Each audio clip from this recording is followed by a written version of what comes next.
located in the eastern region of Ukraine. The direction of attacks and violent clashes started to shift from the east of Ukraine to the south as the fire of freedom in eastern Ukraine spread to the southern front lines of the country. The tension reached its peak, especially in the Zaporizhia, Kherson, and Melitopol triangle, because these three regions are of great importance for the capture of the most strategic center of the war. Yes, we're talking about Crimea. Ukrainians have intensified their activities on the southern front lines, especially in recent days, in order to retake the Crimean Peninsula, wanting the war to end and completely clear the Russian troops in the country. The Ukrainians took a striking step in and around the city of Melitopol's Zaporizhia region. Officials told TASS that the 40-strong force of the Ukrainian army is in Huliaipole, near Melitopol. In other words, the Ukrainian armed forces had started offensive operations to encircle Melitopol with its huge army. When we look at the topographic map, we can see that there is a distance of 152 kilometers between Huliaipole and Melitopol. The situation shows us the possibility of Ukrainian partisans to support the huge 40-strong Ukrainian army in Huliaipole because, as you know, Ukrainian partisans are taking active offensive missions intensively, especially on the southern front lines of Ukraine. Ukrainian partisans provide not only operational but also intelligence data to the Ukrainian armed forces. On the other hand, the distance between Zaporizhia and Huliaipole is about 120 kilometers. So in any case, the Ukrainian forces could get support from both Zaporizhia and Ukrainian partisans in Melitopol for their 40-man army in Huliaipole to completely encircle Melitopol. Also, local officials pointed out that there are several communities in the area with the name of Prishib. The group in question is located in the Sinelnikov district of the Dnipropetrovsk region, not far from Huliaipole, which still exists as a popular force on Ukrainian soil. And it is known that this group still plays an active role in the village of Prishib in the Nikolaevskaya district of the Zaporizhia region, 50 kilometers from Melitopol. Russia's situation in Melitopol was seriously endangered due to Ukraine's latest military initiative in this region. The last Russians attempted an attack in Melitopol recently. In the past days, that is, before the Ukrainians besieged Melitopol with their large army of 40,000. A group of Russian soldiers was sneaking on foot among the large fields and bushes to launch an attack on this city. The Russian troops numbered about 40 people. This group of Russian soldiers was sent to the southern front line, not far from the Ukrainian-controlled village of Julia Pulowski.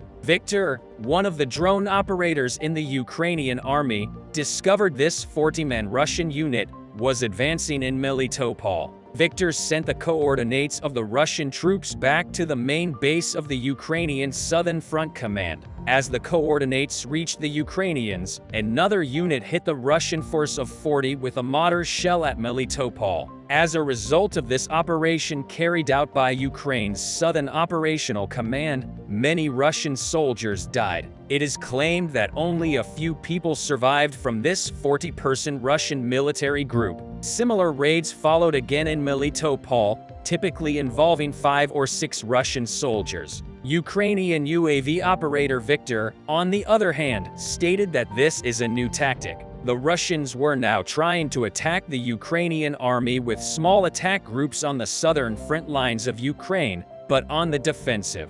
Victor's Special Air Intelligence Unit, known as Vortex, still operates from a series of forward trenches dug around Julia Polska. It is unclear whether Russia will be able to launch a decisive attack here or elsewhere in the east. Russian forces are slowly advancing so far, including a few villages in the northeast by the Russian border. The Russians have made only incremental gains these days. The top priority of the Russian troops is actually to capture Bakhmut, where clashes have been going on for months. But the war can be decided in the critical area in southern Ukraine right now. Both sides built deep defensive positions along a snake-like front line throughout the Zaporizhia region. If Russia is to encircle the Eastern Army concentrated in the Ukrainian garrison cities of Kramatorsk and Sloviansk, it must break through Huliaipole and sweep north. But as you know, there is currently a huge army of the Ukrainian armed forces in Huliaipole. In other words, it is not possible for the Russians to realize this aim for now. Meanwhile, to encircle Melitopol, the flat terrain at Huliaipole is most likely the site for a Ukrainian counterattack. Military analysts expect this to happen in late March or April. The aim will be to break through the Russian lines in these areas and liberate the occupied city of Melitopol. According to Russian bloggers, mercenary reinforcements from the Wagner Group were recently sent to the city by buses to prevent this from happening. Theoretically, if Melitopol falls, Ukrainian forces will be able to advance into separate directions. After a fierce siege, a broad front line could be opened towards the port of Mariupol, which Russia largely controls in the spring of 2023. On the other hand, some observers suggest an offensive south from Zaporizhia towards Melitopol to split the Russian fronts in return for the Ukrainian forces besieging Melitopol with a massive 40-strong army. Other war analysts await further maneuvers east of Lyman to retake the Luhansk Oblast, or there is talk of crossing the mouth of the Dnipro River to continue the reconquest of the Kherson Oblast. As activity continues in the south of Ukraine, Russian Foreign Ministry spokesperson Maria Zakharova confirmed that there are internal clashes within the Kremlin's inner circle and the Kremlin has handed over central control over Russian information space and that the Russian president, Vladimir Putin, apparently cannot fix this easily. Kremlin journalists, academics, and Novorossiya supporters held a forum in Moscow on the practical and technological aspects of information and cognitive warfare in monitored realities. During a panel discussion, Zakharova stated that the Kremlin cannot copy the Stalinist approach due to clashes between the ambiguous Kremlin elite. The forum came to the fore at the thought of Russia establishing a modern equivalent office to the Soviet Information Bureau to centrally control the internal information space. Zakharova's statement supported many of her long-standing assessments of the notable and deteriorating Kremlin regime and knowledge space control dynamics. It was clear that there was great friction in the Kremlin among key members of Russian leader Vladimir Putin's inner circle, with Putin over time handing over much of the Russian information space to various semi-independent actors. And it seems that Putin was unable to take decisive steps to regain control over the Russian information space. It was unclear why. Zakharova, a veteran senior spokesperson, openly acknowledged these issues in a public meeting. Zakharova may be the first to directly discuss these issues to temper Russian nationalist mill bloggers' expectations for the Kremlin's current capabilities to rally around a unified narrative and possibly even a unified policy. In addition, while the resistance movements continued in the occupied territories of Ukraine, the Moscow administration began to gather collaborative units in Crimea and listen to the phones of public employees. Residents on the peninsula were told to switch to Russian passports and were threatened that their cars would be confiscated if they did not do so. The aim of these efforts by Moscow was to gather volunteer units to counter the active resistance movements on the peninsula through the Russian authorities in Crimea and to close the police gap. The units Moscow is trying to create will patrol urban areas and hunt down residents who act as saboteurs and artillery. Scouts for Ukraine in the Mariupol and Kherson regions to the Russian regime is trying to threaten its control and orders public servants to hand over personal phones so that software to record their conversations can be installed in the occupied areas of Kherson Oblast. FS representatives conduct extensive searches of residential buildings and conduct telephone checks. Russian authorities accelerated mandatory passporting in the occupied territories, further emphasizing that the link between Russian passports and access to services from March pensions and other social benefits will be available only to those who have Russian documents. In occupied Luhansk, Zaporizhia, and other provinces in the southern region of Ukraine, car owners are also forced to re-register their cars under Russian law because this process requires a Russian passport. Moscow said they would confiscate cars without a Russian license. Russia is trying to win the war in Ukraine by applying unjust war strategies, but the Ukrainians still have not stopped defending despite all of this. In the coming days, it is foreseen that the tension in the war will increase much more. We will see this together. Thank you for watching us. The war in Ukraine escalated into a slow-moving but extremely violent conflict along a 900-kilometer-long, jagged front line to the southwest. Now, both the Ukraine and Russia are preparing to attack. Wary of Ukraine's growing arsenal of Western-supplied weapons, Russia's acting first, using tens of thousands of new troops in hopes of crushing Ukraine. Russian forces are attacking heavily fortified positions along bomb-strewn fields and parched forests in the east. They look for vulnerabilities, hope to exploit loopholes, and set the stage for what Ukraine has warned could be Moscow's most ambitious operation since the war began. The Russian army has recently tried to test this ground over the Dnieper River.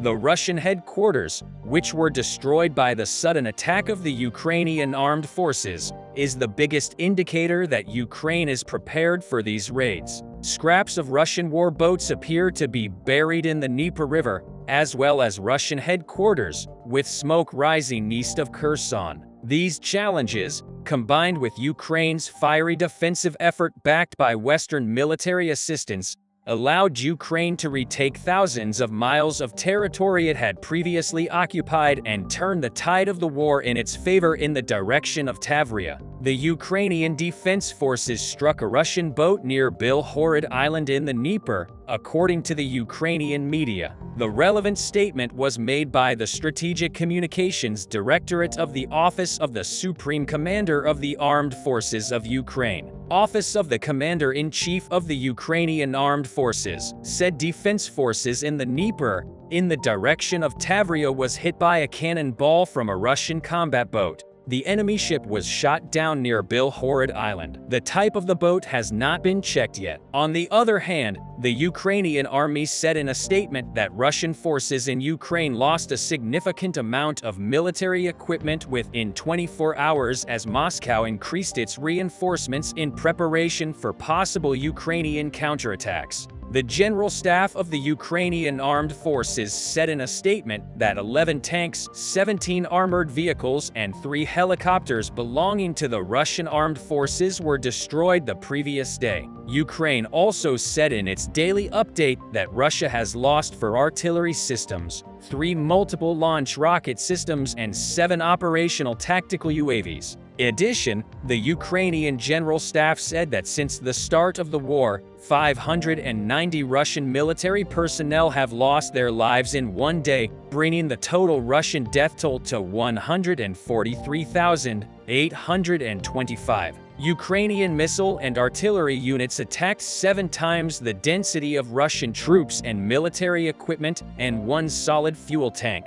Russia rarely publishes figures on personnel and equipment losses. So far, the Kremlin has confirmed that less than 6,000 soldiers and less than 400 additional fighters from the so-called People's Republics in Russia's Donetsk and Luhansk oblasts have died in terms of equipment. Both Russia and Ukraine lose significant numbers, but Russia has been hit hardest, according to estimates by independent media, which has tracked losses of military equipment since the beginning of the conflict. According to estimates, so far, Russia has lost about 8,590 pieces of equipment, while Ukraine has lost 2,699. The Russian Ministry of Defense was contacted to verify these numbers, but no response was received. The Ukrainian army also stated that, according to its sources, a significant amount of weapons and military equipment that came to Belarus from Russia for training purposes was removed from long-term storage and required maintenance.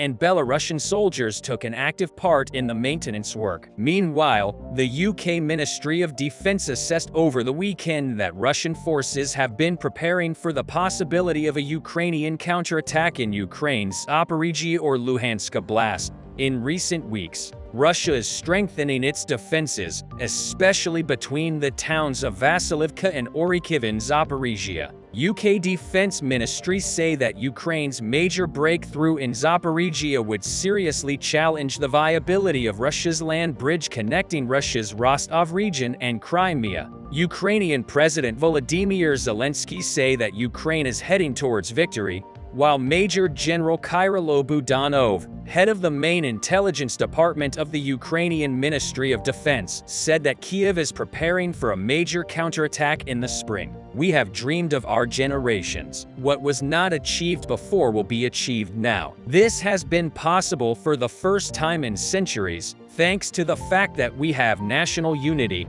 our own functioning state, and the general unity of the world." On the other hand, retired U.S. Army Lieutenant General Ben Hodges predicted that Ukraine would regain control of Crimea by the end of August, with the war slowly approaching its first year with no signs of slowing down. Hodges estimated that Ukraine was only months away from regaining control of Crimea. Crimea, a territory that Russia annexed from Ukraine in 2014, has been controlled by Moscow ever since, but remains a major point of contention between the two Eastern European countries. Ukrainian leaders have said they hope to restore control of Crimea in any possible negotiations to end the war. Hodges, who serves as the commander of the U.S. Army Europe, wrote that he believed Crimea would fall into Ukraine's hands by the end of August, citing widespread reports that Putin's troops were unmotivated. "We all know that Putin's troops are unmotivated. There are serious intelligence reports outside of a common belief about it.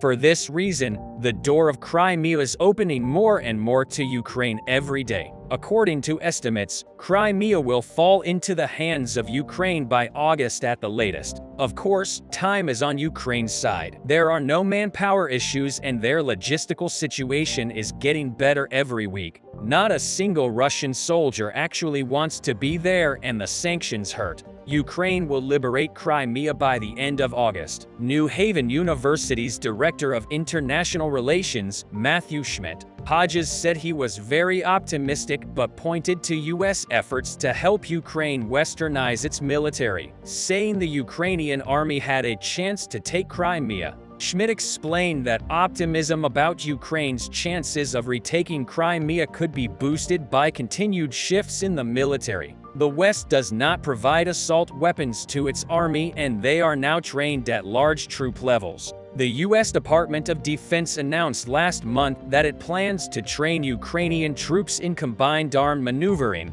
which Schmidt describes as what makes Western armies so good. Schmidt said if they learn to do the combined arms maneuver on the scale, they certainly can. They will be able to act at the same time and fully extinguish the fires with Western intelligence. They will have better situational awareness and better morale. Schmidt said the fight to recapture Crimea will be brutal as Russia has built strong defenses there. He added that Crimea could be Ukraine's last target because of the risk of failure. Schmidt says not only will Ukraine take Crimea in August, but they should. Schmidt also warned that as the war drags on, Ukraine will risk losing more troops and that Western supplies could dry up if Ukrainian military leaders make the wrong choice and lose equipment, as some U.S. Republican members of the House oppose Ukrainian aid. Hodges' remarks came amid reports that Russia-Ukraine war could spill over into Crimea. Ukraine's defense ministry spokesman Andriy Chernyak told reporters last week that Ukraine believes Russia is transferring troops to northern Crimean Ural and bridge connecting the peninsula to Ukraine. Chernyak also added that the war-torn country is planning attacks on Russian targets in Crimea. He said the so-called land corridor to the Crimea is definitely not safe, given that our foreign partners are supplying us with new types of weapons. Ukraine will strike Russian positions in the occupied territories after more than 10 months of war. neither Russia nor Ukraine seems ready to start negotiations to end the war. Both talked about what conditions had to be met in order to reach a peace agreement. Ukrainian President Volodymyr Zelensky said in a speech in August 2022 that he plans to take control of Crimea. Zelensky said, "This is ours. I want the invaders to understand, just as our society understands, there will be no room for them on the territory of Ukraine. The invaders should know that we will deport them to the border, to our unchanging border. The invaders know this well." Russia, on the other hand, said it will not accept any peace treaty requiring it to withdraw troops from what it considers its territory. Russian Foreign Ministry spokesman Sergei Lavrov said last month that in addition to this condition for Crimea, he would reject an agreement that mandated Moscow's withdrawal from Donbass, Zaporizhia, and Kherson. After a series of losses, the Russians realized that their forces were exhausted, so they organized a huge reinforcement of fresh troops and tanks and even started relocating Wagner forces from Bakhmut to Volodar. However, it looks like the Ukrainians have finally received longer-range missiles and immediately took an opportunity to make sure that they never get to the front. Last time I told you that the Ukrainians conducted a massively successful counterattack and pushed the Russians all the way to Mykolaiv, essentially annihilating 100% of their progress over the last month. I also told you that the Russians tried to return back at least the residential area immediately, but their assault units were completely demolished. Many analysts expected that the Russians would take a few days to bomb this region, accumulate forces, and try to push the Ukrainians once again. However, this did not happen. Some sources reported engagements on the hills to the north, but they were insignificant. Later, it became clear that the Russian forces in this region had simply been degraded to the point where conducting huge attacks was not an option. We could already observe this signs during their counterattack last time when some units retreated the moment something did not go according to their plan. But a decisive indicator became an announcement from the Mariupol mayor that the Russians were preparing to reinforce Volodar with 5,000 more troops. He specified that they would be accompanied by 20 tanks. 62. Simultaneously, local people started publishing footage of buses in Mariupol, which were escorted by cars with Wagner forces insignia. After that, Ukrainian Melitopol mayor reported that 43 buses full of Wagner troops were being relocated from Donbass to Zaporizhia, and it is expected that they will substitute the degraded Marine Brigade near Volodar. Although 43 buses are much less than 5,000 troops, so it is possible that they would be sent with the elements of the regular Russian army. But it seems like not every one of them will get to the front. Today, a series of huge explosions were reported on the outskirts of Mariupol. The Russians have turned Mariupol into a big base where they keep a lot of troops and supplies. But Mariupol is located 75 kilometers away from Volodar, which means that HIMARS should have got really close to one of the most active front lines in order to make a shot. It is highly unlikely that the Ukrainians would have risked it, so at first they thought it might have been sabotage. However, the latest Russian reports suggest that the Russians have finally received Ghost rockets, which can destroy targets located up to 150 kilometers away. One Russian source said that at least one HIMARS crew has already received a package, which strongly indicates that a series of explosions on Russian bases in Mariupol were caused by this new long-range missiles. It looks like this is only the beginning. It took the Russians more than half a year to adjust to a 90-kilometer range and push their logistical centers deeper inside their territories. So with a sudden twofold extension of artillery range, Ukrainian artillery now has a lot of fresh targets. The biggest Russian problem is that they cannot afford to push the logistical centers even deeper. The Russians already have severe problems with bottlenecks and short-term deficits due to the destruction of ammunition depots, and moving them further will exacerbate the problem even more, especially given that in many places like in Zaporizhia and Kherson, the Ukrainians covered the whole territory. Overall, the Ukrainians have finally received longer-range missiles and have successfully struck one of the main Russian bases that they built specifically to avoid HIMARS strikes. Over the next several months, we will likely see a lot of fire missions, especially in the areas of deployment of the newly mobilized soldiers. But for now, it looks like the Ukrainians are preventing the Russians from reinforcing the Volodar group, which will allow them to retain the initiative.